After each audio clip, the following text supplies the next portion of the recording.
So I'm thinking this is an ideal spot here. I'll just get the tent pitched and then I'll bring you back once we're up and running. So I think I've got a fairly flat pitch there, very close to the water, so let's hope it doesn't rise during the night. But yeah, looks pretty good, nice view, relatively sheltered at the moment. So there you are, you can see how easy it is to put up, poles into the sleeves, and then you just start clipping round, just exactly like the Hilleberg Soulo. So we'll get this thing finished and guide out and I'll bring you back. So that's it, remarkably simple, really easy to put up.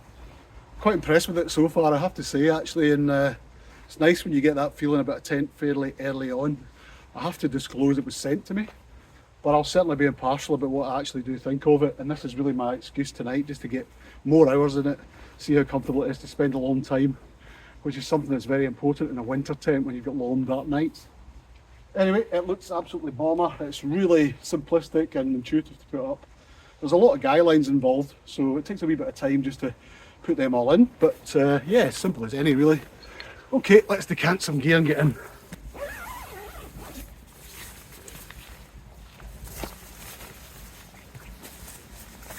So I haven't bothered with the footprint tonight. I'm just going to use my very lightweight polycro ground sheet, as you'll see in a second. Just with a tent this weight, although I wasn't walking particularly far, I just wanted to try and save a bit of weight with it. I think this fantastic view definitely warrants having both doors open tonight, which again is one of the unique features of this tent. Well, I say unique, but it's certainly a real nice feature, being able to open up both doors. Just show you there. Yep, it's a roomy beast for sure. Look at that space in there. Hopefully you can still see me in this light. Talking of light, I've got the Light Tour winter mat with me tonight, so this has actually been a bit more comfortable than my Thermarest. Not as warm as the X-Therm, but still very warm. Absolutely no problem with these temperatures. I don't think it will be down to 0 tonight with a bit of luck, so absolutely no issues. But let's get this up first. I'm really annoyed because I lost my wee flex tail pump that was sent to me, the tiny 0 pump. It was actually excellent and it would have been perfect for this, but it's so small. Yeah, guess what, I lost it. It's just because of this quilted pattern. If you watched my previous video when I did a comparison between the X-Therm and this, you'll get a better idea of what I think of it. But these little dimples in it, for me, just give me a more comfortable sleep. The one downside of the Light Tour is when you're just sitting on it, it compresses a bit more than the Thermarest, which means you can get cold spots.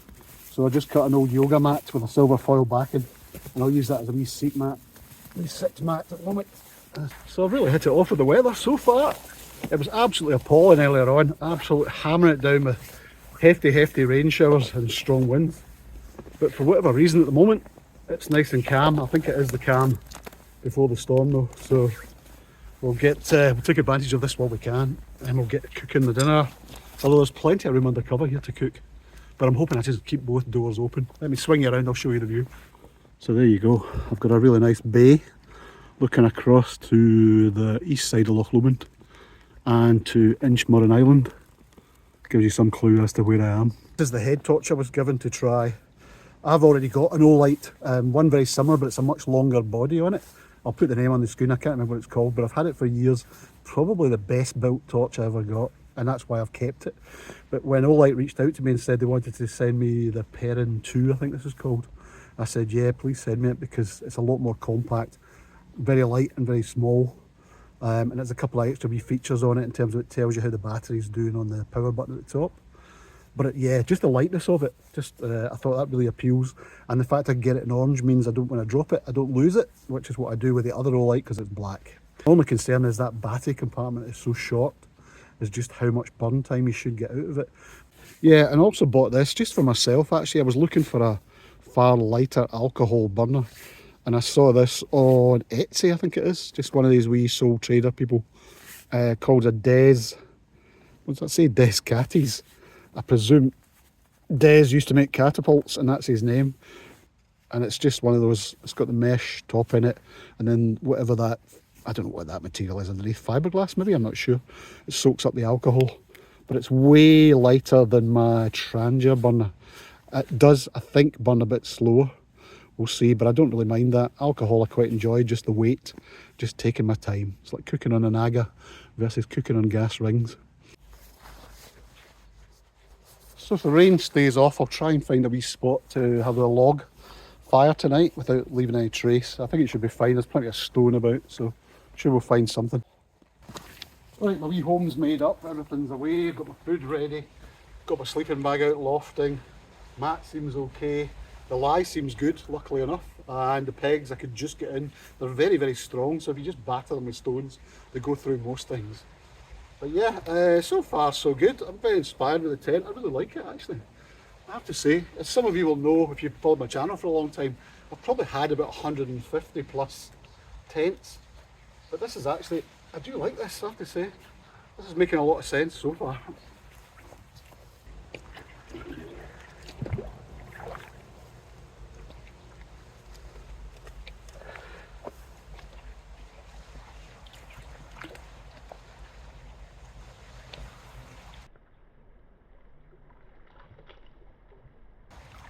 Some slight rain, I don't know if you can see it on the camera, but it is just beginning to start now. That's good timing though, brilliant to get the tent up in the dry walk in, wasn't long. And I can enjoy the evening, all being well. It's all good. You see the lights beginning to come on in the Balloch area now, south of me. Very calm waters though, I could easily have paddled in if I hadn't sold the pack raft. So now the rain's on, I've just kind of made half a door. So I've still pegged it here, brought it back here, used the elastic, and you've also got the wee plastic pole clips on the doors as well, so you can clip them back. A la, whose does that? Terra Nova, I think on their Southern Crosses, you can do that. You see the same kind of setup here. I'm just utilising the wee plastic hooks on the bottom of the doors and the elastics where I need it. So I've still got a nice view, well, you know, half the view I had, but at least I'm out the rain while I cook. Right, first course, it's after 6, here we go. We're having a Hainsley Harriet. What is it? Thai chicken and lemongrass soup. I don't know if you can see that. Anyway, 90 calories. Nice wee starter. We'll just go with this. How's it going? Right, okay, we'll give that a rough time and see how we go on. What's that, about 11 minutes past. So if this wind doesn't get up as forecast, it's really going to be a test of condensation more than anything else. I didn't really think it'd be a test of strength, although it does say gale to severe gale later and some very hefty showers during the night. So I don't know, we'll see. I'm not bothered, this tent should take it with ease, to be honest. But it's a very comfortable place to be so far. But somebody messaged me on YouTube and said that their friend had one of these, and he said the condensation beside the river was a nightmare and he thought it was unsafe or dangerous, he said, which I thought was a bit extreme. So I asked him if he owned the tent. He said no, it's a friend of mine. So make of that what you will, but we'll test it for real tonight. Yeah, boiling nicely. Probably took about 4 minutes or something, so quite a long time, but I'm really not fussed with alcohol.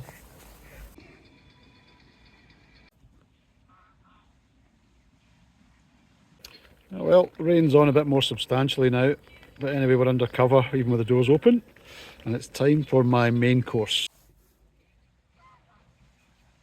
Pot noodle for this evening, for the main course. Yeah, I know, must try harder.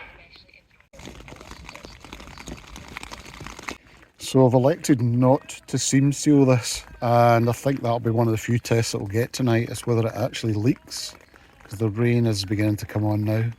And it's forecast to be quite substantial during the night. So I'll let you know if there's any leaks inside.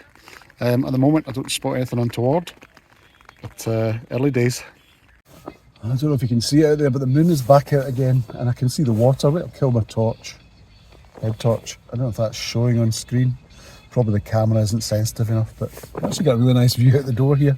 Just the water seems remarkably close, which is a wee bit sketchy. This is the Futurizza phone charger, or sort of backup battery bank, 5,000 milliamps. It's quite small, quite light. It'll probably give me about one full charge of that Google Pixel 7 Pro. But the thing I do like about the idea of this is that you charge it at home, or you can bring the cable with you, but I just hate bringing cables, I lose them all the time. So I thought it was a nice idea. Let me just kill this thing. I thought it was a nice idea that I could just bring this and I don't need a separate cable which I lose in my rucksack or they get wet or whatever. and then I just put my phone on top and it will charge away, quite a thing. It's been a while since my last camp, since I last saw you. You may remember I was camped near Loch in the north face assault tent and the pole broke. Well, that's it, only now repaired. I finally got it back. I actually got the carbon pole pretty quickly. We turned it around in 2 or 3 days from Texas once it got there. But you would not believe how long it took the package to actually get on a UPS service, I think it was. It's meant to be 24 to 48 hours. It took about 3 weeks. I don't know what happened. The package went to the States. I could track it and I watched it go around the US. Then it came back to England. Then it went to Glasgow. Then it went to Edinburgh. Then it flew from Edinburgh back to Philadelphia. Ended up back in Texas. And then North Face turned it around pretty quick. Replaced the carbon pole and it was back within days. But I'd also sent them the vestibule, which was ripped. Didn't hear anything about that. I had to phone them in Texas and say, what's going on with this? And they went, oh yeah, sorry, yeah, that's been repaired and that will come back to you shortly. That's the good news. So that took about another week. Anyway, it's all back. It's all replaced. It's great. The question is, do I hang on to this or do I hang on to the North Face? So it actually has stopped raining now. The tent is well soaked. Hoping all the seams are okay, but I didn't see any leaks inside, which is great.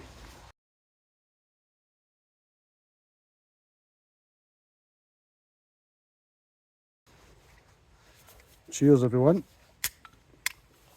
I'm on the gin and tonic tonight. Gordon's. Not sponsored. So what else has been happening since I last saw you? I went on a wee ski holiday, that was brilliant. Just on my own and met my daughter over in the French Alps. So I'll show you a couple of clips actually. We had a great time skiing for a few days. She'd rented a property out there for about a month. So for me it was cheap digs. I just got myself a £66 flight from Edinburgh, shot out there. The most expensive thing was really the ski pass at the end of the day, which I kind of had 3 half days or something like that. But anyway, it was excellent. Had to sell a pack raft to pay for it. But really enjoyed it. Some great quality time with my wee in, my daughter. I say wee in, she's 27. But anyway, it was good, really enjoyable. And that's why I've probably partly not been on air for quite a while. I don't know why I bring the little MSR lighter, because it forever fails. I don't know if it's lighter fluid or it's the cold, but it just never seems to perform when I need it most, when it's cold. Anyway, by contrast, the wee UCO candle is just brilliant. I don't know if you follow Stripey Hat Guy, but you probably saw my cooking set has a caldera cone system for the alcohol burner. So it's a windshield, but it also concentrates the heat. I see he's designed his own and he went to some company, I think in Ayrshire, and got them to make him one, and I think he's going to manufacture them. So if you're watching Stripey, I wouldn't mind one myself actually, depending on whether I can get my pot to fit it, or maybe I'll have to change my pot, but well done for doing that. But one of the major things I want to do, and if anybody's interested, get in touch, because if you want to tag along and do it for yourself, I'm looking at doing the Tour de Mont Blanc round about the start of September. Probably going to take about 7 days and a couple of days either side for travel. So try and do most of it in a 7-day period if we can. I think a couple of my nephews might be coming, and I've kind of put the word out to a few people I know, but whether they'll come or not I don't know. But it doesn't have to be, we don't have to be in each other's pockets. We can just walk at our own paces, but it'll be nice to meet up at night. And my intention is to wild camp for as much of it as I can, maybe with a break in a hotel halfway round in Italy at Courmayeur, I think. Around about September is when the French summer holidays finish, so things should get a wee bit quieter and flights are generally cheaper. I'd probably go from Edinburgh to Geneva. Anyway, that's an ambition, and it'd be a nice one I think on video. Just, I know the area well, so fantastic scenery. As you might have seen, I managed to get to 10,000 subscribers, so thank you everyone who subscribed, that's amazing. But I have to say, I kind of cheated. So yeah, I used a service called Spritzy.com, so you have to pay for it. But what happens is it advertises your videos on related videos around the world. So you might be watching another wild camping video or a hill walking video or whatever, and part of the adverts at the start or the end would be a link to my own videos. And it's quite expensive, to be fair. It's a bit of a lost leader. But it did work, and I jumped from about 8,000 to just over 10,000 subscribers in about a month or so. So I'm really pleased with that actually. I really wanted to try and get to 10,000. Maybe psychological more than anything else. yeah, so thank you to everyone who's subscribed recently, and a big thanks to those of you who have been with me for years. Really appreciate it.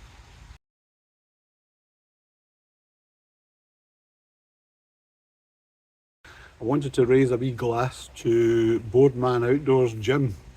Well done on the subscribers. What an amazing jump. I don't know if any of you watch his channel, but you should do. It's great, he's very funny. But he went from a couple of thousand subscribers to something like 56,000 subscribers in about a week. I think some TikToker picked up on his channel and then told a lot of people about it. Next thing I know, he's got one of the biggest channels in Scotland.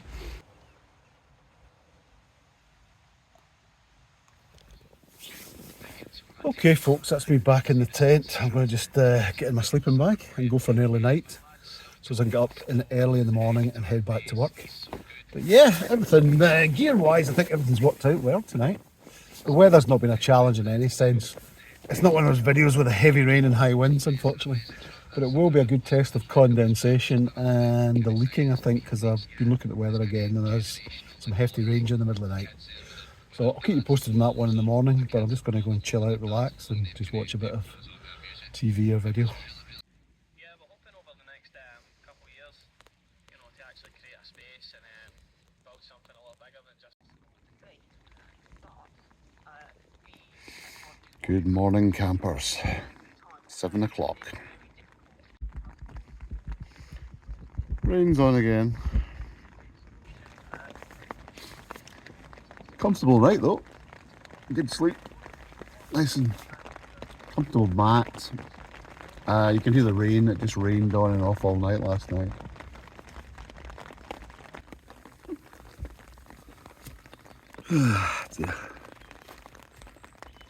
Yeah, I really don't want to get up, far too comfortable. It doesn't look too nice out there.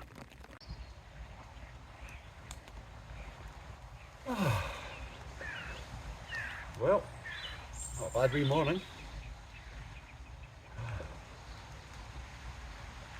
Yeah, just the sound of something at 4 o'clock this morning. Just having a good sniff around the tent. And when I turned my light on, it scampered straight into the water, but it sounded really heavy. It sounded like the size of a dog, rather than just a duck or a goose or whatever. And it made no noise whatsoever. God knows what that was. Right, time to get some breakfast on. Right, where's that stove?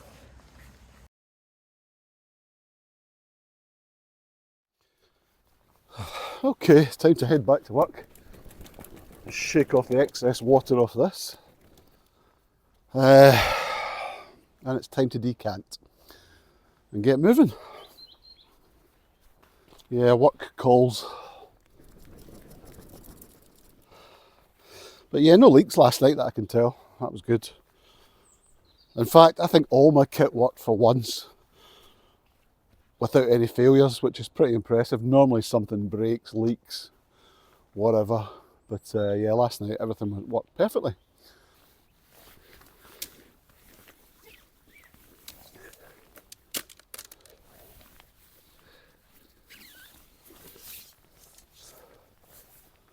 Nice and simple. So yeah, unusual to have a bit of a kit, or indeed a tent, that just doesn't annoy me. I'm very impressed with this, I have to say. And I'll continue to use it. The one caveat being the weight, obviously, so it's not one for mild weather or ultralight trips, but for your winter camping, expeditions, whatever, anything where you're expecting some wild weather, it would definitely be my go-to, that's for sure. So it's 10 to 8 and it's time to head. 10 minutes back to the car, amazingly enough, and then should be back at my desk by about 9 o'clock. So thank you again everyone for watching this tiny wee micro adventure and gear test, and I'll see you out there for the next one, hopefully this weekend, hoping to get up to the hills. If you haven't already liked or subscribed to the channel, really appreciate it if you did. It really helps the algorithms and just grows things. And if you have any questions on gear or any advice you want, by all means drop me a line, and really appreciate it if you buy me a wee coffee or whatever, just to cover some of the time and cost involved. So thank you, I'll see you out there soon. Cheers.